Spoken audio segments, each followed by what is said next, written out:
There's a couple of ways you can save up hundreds of resin before the big update goes live, and these are the 3 methods you can use by watching this video.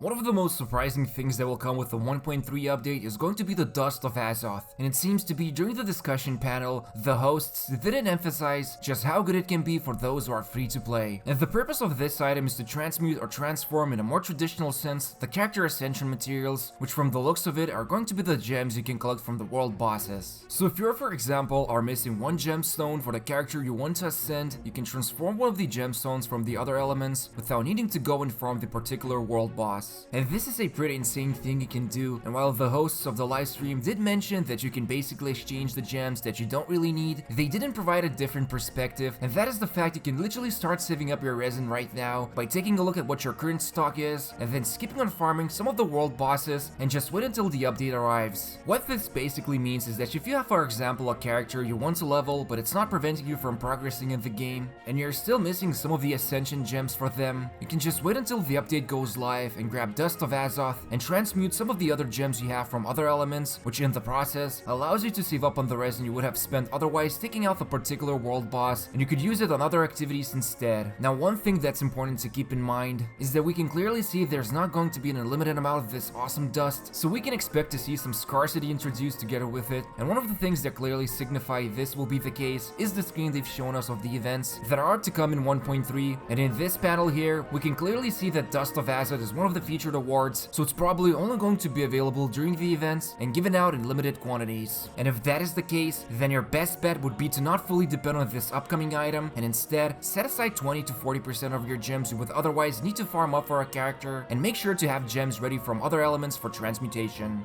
This way you can at least not risk it before we know how much of this dust will be available and use a reserved approach before the update goes live. So in short, if you're interested in saving up potentially 100 or 2 resin and you're not in a rush to upgrade a character, you can wait until the update arrives with Dust of Azoth, and in the meantime, allocate some of the resin for other activities instead.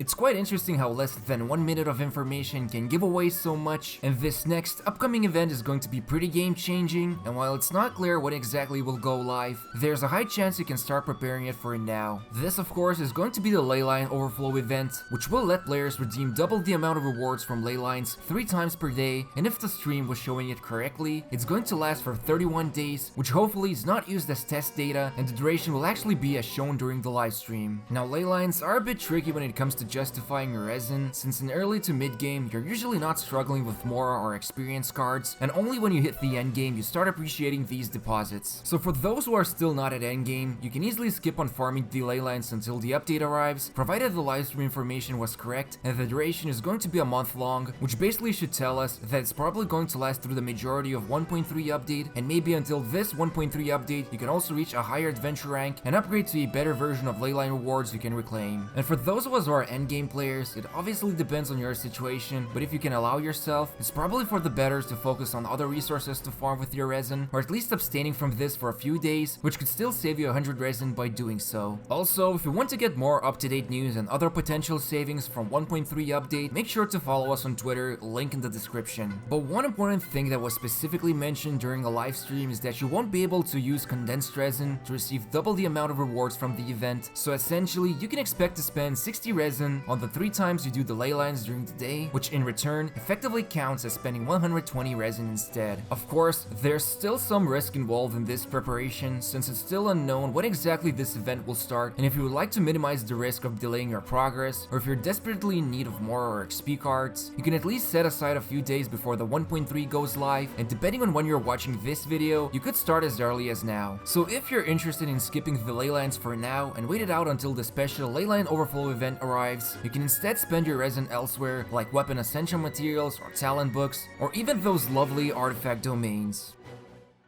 The devil is in the details, or so the saying goes, and it seems to be that if you took your time to watch both of the Chinese and English live streams, you should have noticed that there was a pretty big difference between the two when it came to the most mysterious and hotly anticipated item in this upcoming update. And this of course is the Parametric transformer that only got mentioned for less than half a minute in an almost hour-long live stream, but the thing that we learned about it is quite shocking, and you had to connect the pieces of the puzzle from both the live streams to understand the purpose of it. And it seems to be it's going to allow you to get rid of some of your unwanted items, which in return give you rewards like talent books and experience cards for your characters. So if you have a character that's still missing just a few talent books to level up their talent, you could potentially skip on going to the domain and wait until this transformer arrives to dump your unwanted mints or other less desirable items, and maybe in return get few of those talent books that you need so much. Now of course, nothing ever that is good can be without a catch, so it's possible this parametric transformer will have a long cooldown after a single batch of items you use, but at least if you're missing just a few talent books and there's no rush to upgrade the talent, you can wait until this item arrives and instead use the resin for other activities. But to summarize, the 1.3 update is going to introduce several ways for players to save up their resin, but that doesn't mean you can start doing this in advance before the update goes live and anticipate some of the resources you will need. And this would mean by skipping several world boss fights for the gems you need for your character, which of course implies you can wait and it's not delaying your progress, so that you can use your other gems once the update is live and transform them into the ones you actually need, and also keeping in mind this dust is probably going to be available in short quantities. Then there's leyline deposits, which are going to give out double the rewards 3 times per day that is possibly going to last for a whole month,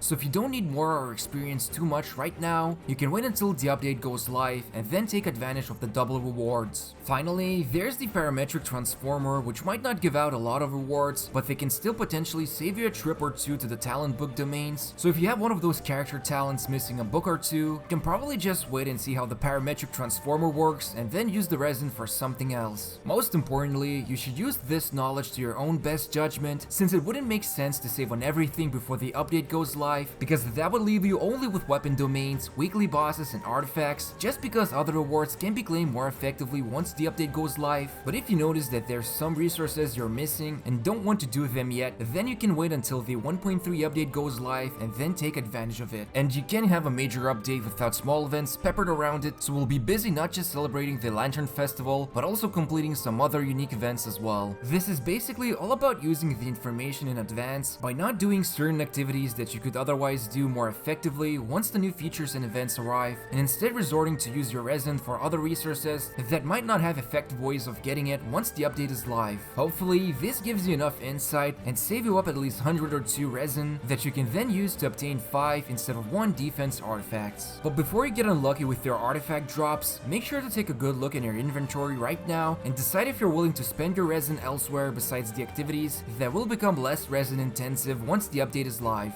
Let us know in the comments which newest update feature you're most excited about. Also, don't forget to subscribe by hitting the bell notification on and gently pressing the like button. And for more quicker news and guides, make sure to follow us on Twitter, link in the description. Thank you for watching us.